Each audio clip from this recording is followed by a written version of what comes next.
This is Jeremy Wentworth-Stanley. I'm the fellow who has a hyphen in my name. The hyphen is silent, but I am anything but that. Sarah, we are once again in the meridian of the morning, which means we are in the morning. And I will say it clearly. Good morning. Good morning, Jeremy. Good morning, everyone. And everyone needs to know that what we have this morning is Jeremy Wentworth-Stanley, the voice of Respectonomics, and Sarah Benton, my co-host. And our subject for this episode is doing nothing is better. Excuse me, I'll start again. Doing nothing is better than something. And I think most of us have heard that, you're wondering whether to do something, you're being indecisive and playing around or messing around. And somebody says, well, I think it's better to do something than nothing. Correct. And the reason this thought of doing nothing has come to the table is that the majority of us today feel like we're trying to do too much. We feel like we're being pulled in numerous directions. Yeah. The word I use is we're being asked to do 29 things in 28 minutes. Right. And what actually happens is we end up doing 29 things really badly. So not quite effectively. So the whole idea of doing nothing is really designed to say there is a time to take out. We're going to be talking about rest. We're going to be talking about relaxation. We're even going to be talking about the word fallow. Fallow is a very old-fashioned word. It goes back to the Victorian times. In fact, I think it went through to the 1920s. And it's a farming expression. It was one of our first episodes. Exactly. And here we are back at the fallow table because fallow means, and we'll just refresh this for some of our listeners, the fallow principle is that every 7 years, a field was left to do nothing. It wasn't expected to yield. It wasn't planted with anything. Well, it was planted with something. It's usually one of those plants that never was expected to give a crop. It was only designed to return the nutrients to the soil. Rejuvenate the land. Exactly. The purpose of being fallow is that the land is able to rest. The microbes can get at the work. The parasites get nailed and get taken out. And we find that new nutrients get added into the ground. The ground stops being exhausted, in other words. Right. Now, the Victorians also found out something else very important. They found out a thing called the fallow protocol. The fallow protocol stated that when you bring the field back into production a year later, do not plant it with what it was doing before, even though the before was very successful. So if you were growing corn and that was what that soil was really good for, the day it comes out of fallow, you put it down to beans or to wheat or barley or something else. Why is that? Because they found out that when you come back to doing what you were doing before, the land doesn't respond very well. Does that not sound very humanly typical? We go on vacation, we go away, we have a fabulous time, we come back to the grind, and in fact, the Monday we come back, we're full of beans and vigor. By Tuesday, we're back into the old rut. Mm-hmm. And it's though we never were away. I was just going to say, it's like you've forgotten about your vacation altogether. And how often? So it's not always possible. But when it is possible to come back to take on a different task, it might even be a mindset to say, I'm going to approach my work differently. So in other words, if your job says this is what you're going to do and you can't change the job, generally speaking, we can change the way we approach the job. But taking advantage of that fallow or that vacation experience is very useful. I will say this to listeners around, to corporations and anybody, the idea of going fallow is in fact a human, I won't call it necessity, but it is also something that's extremely attractive. And it would be wonderful if corporations would actually consider letting people or encouraging people to go fallow. Universities do it. You go on sabbatical. Right. So why wouldn't we encourage people to take off 3 months or 6 months paid and all the usual stuff with no obligation? Just like in the fallow field, you didn't say, I expect to get a crop. No, you don't expect any yield at all. And the same with this. You send people away and say, you can take, after 7 years or 8 years of working for us, you get 2 months off. Go and do whatever you want. Mm. And I think that in it. So, you know what? Even if somebody said, well, we can't afford it or whatever, which, by the way, the farming industry has decided it can't afford it. That's why you Right. see field after field under crop. Right. But to the extent you can't afford it, the attitude of being fallow is a very powerful one. So even if you can't do it in fact, you can do it Right. in spirit. So that's one thing. And the next thing is that we all need rest. If you look at your heart works on the premise of beep, rest, beep, rest. And when Right. those two get out of line, we're usually in the cardiac department. We're in trouble. Right. So therefore, being able to take rest is extremely important. And one of the problems I've noticed in the business world, I think it's true in the political world as well, I don't think it's different anywhere nowadays, is that because of the intercession of artificial intelligence and computers and internet and all this kind of stuff, have you noticed that you're under the watchful eye of your corporation or your employer 24 hours a day? They know where you are. They know how many calls you made. They expect you to make another call. They expect you to make another visit to a client. They expect. There's a program called Salesforce, which apparently a lot of businesses are using. And at face value, it's a very clever way of bringing together all of the things that go into the activity of selling, which is fine. Right. But the problem is that it also has this sense of every minute you should be doing something. Right. You're Well, tracking everything. You're tracking, counting. if you're tracking all the time, the fact of the matter is you feel like you're being watched. And if you feel like you're being watched, I can assure you, people will actually say, I'm not going to go and cut my grass today because my neighbor will be watching. Most of Mm. us don't like to be watched, truthfully. Correct.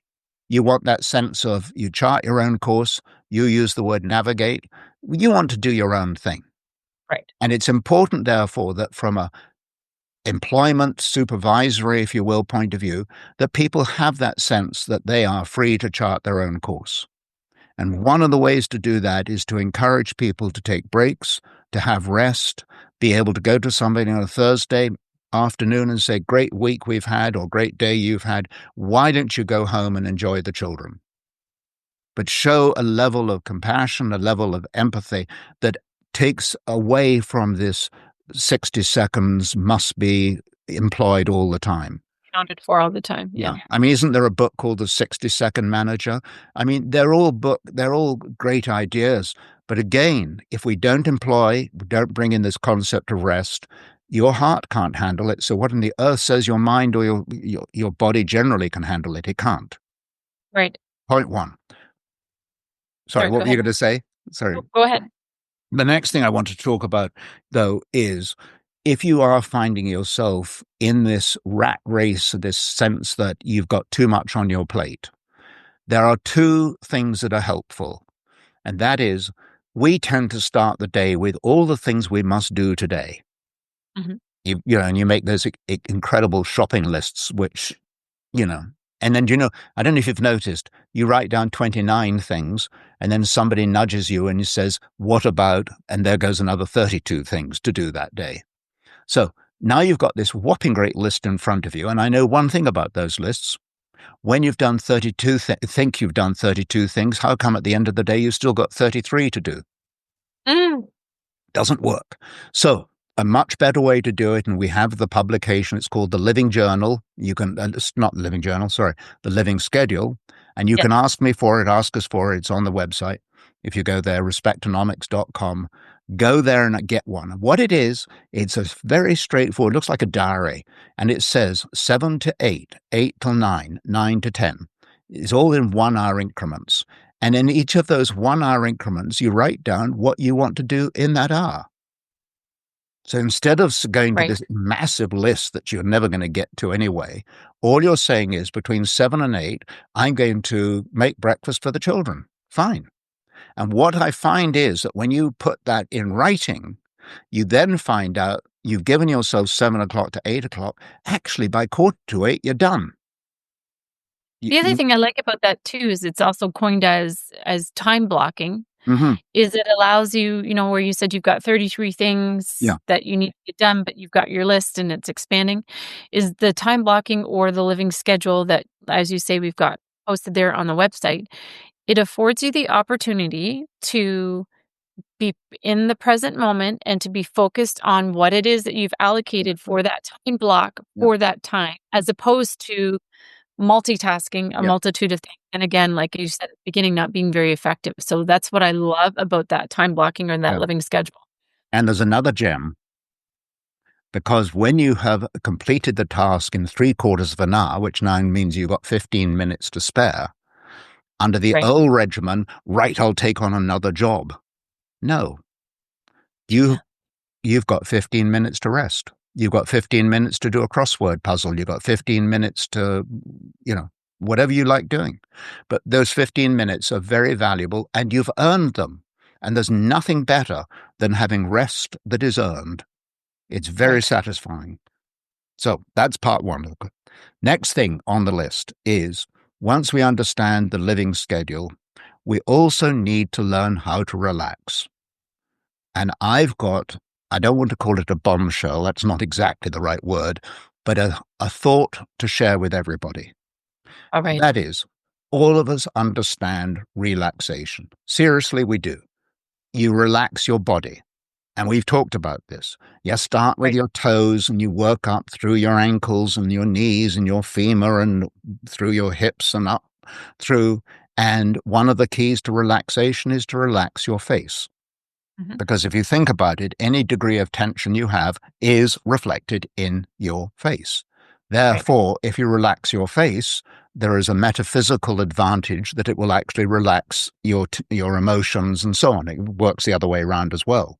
So there's the relaxation. And we all know about that. Relax your shoulders, relax your ears, but just let your body relax. It's very powerful. You just do it on your own. I was once told it's called cheap yoga. Mm, there you But go. there you go. But here's the part that I have been working on, and I'm recommending it to everybody. If it is true that relaxation is good for the body, yes. Mhm. And if we agree relaxation is, it's a fallow experience, we agree that the field needs to be relaxed, we know that our emotions need to be relaxed. A very, very conscious approach is to relax your brain, to Mhm. stop, literally, to stop thinking. It's a fascinating exercise that every time Yeah, that can be incredibly challenging. it is, but it's very powerful. That when you start, because we all know that we've got multiple thoughts racing through our brain at any time. The brain works, does it really well. It processes, it absorbs, it releases, it does all these things. It's brilliant. But the fact of the matter is, if in fact we know that relaxation is good, why not relax the brain? Why not relax the thinking process? And it is in fact a very powerful experience by just letting your brain, your thoughts relax. So when a thought comes about, I promised I would do something for somebody today, just forget about it. You're actively forgetting about thinking. You're Right. absolutely forcing yourself. You're jolly good at forgetting things, by the way. We all are. So if you're good at forgetting, why not forget the thinking for 5 minutes? Mhm. It's worth trying. I find it Right. very powerful, and it just means that all of the things that you're, uptight about, or you think you need to get done, and you're on the express train all day and all that kind of stuff. You think about all those things, but the fact is, once you're not thinking, they disappear. And what a wonderful way to get rid of anxiety. Mm. Even if it's funny you mention this because, I've recently been setting up an office, Hmm.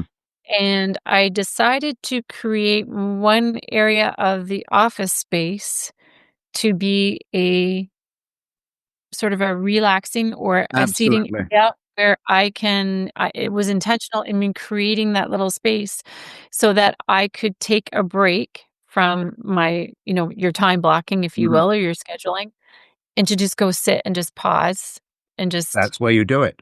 And rejuvenate, that, even by if the it's way, for that 5 is minutes a and then back psychological. at it. Psychologically, that's very powerful what you're talking about, because what in fact happens if you say to a young person, do you study?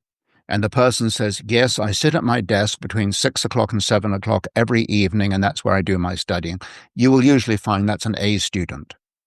Right. If, on the other hand, you say, do you study? And the person says, yeah, I sometimes lie on my bed at midnight and think about it, or I do it at 10 in the morning or something like that. That person is usually a less than an A student, usually. Right. And the reason is your mind is very good at knowing when it's sitting at the desk, as we are now, we're sitting working. We know that our minds are saying, yep, you're on deck. Right. When you go to that resting spot that you have in your office, it's absolutely brilliant because your mind knows that's where you're meant to be resting. Right. So it's where you work and the consistent, as a matter of fact, if you were to up the ante, you would say that you go to the resting spot every day at 10 o'clock in the morning and do it at a specific time. Your brain loves that. Right. 'Cause Well, time block it. Schedule it. Exactly. It's exactly that. It's exactly that. Now, the last thing is that we talk about physical stuff and so on. One of the things with this business of doing nothing is so often we try and do something and quite frankly, we screw up. We do it too quickly and it's very uncomfortable. It sends our nerves through the wall and all that. So really, sometimes just doing nothing is a powerful technique. When Right. you want to do nothing, there is nothing wrong with letting other people know that you are doing nothing. There's far too much emphasis today on, what are you doing, Sarah? Well, Sarah might be just actually at her chair resting. And we need to be very clear that we say to people, I am resting. And if you need the rest, you need the rest. It's a human. Not available. Exactly. Right. So be that. Do not be available for everybody all the time because then you'll become unavailable for everybody. So, And yeah. And the other thing is, if you could have time to go out walking, the psychologists will tell you that going walking on your own, not going to any destination, but just going out, walking around the block, walking down the lane, whatever it is, that in itself is a very powerful antidote to this business of feeling, I got to be doing something. absolutely. Yeah. So let us agree that we are going to do nothing because it's better than something. Yeah. At time. Yes. Not All all right. the time. All the time. Okay. I'm in. Anyway. Well, anyway, on that, let's part with the passing words of, I rest my case. Thank you, Jeremy. Thank you, Sarah.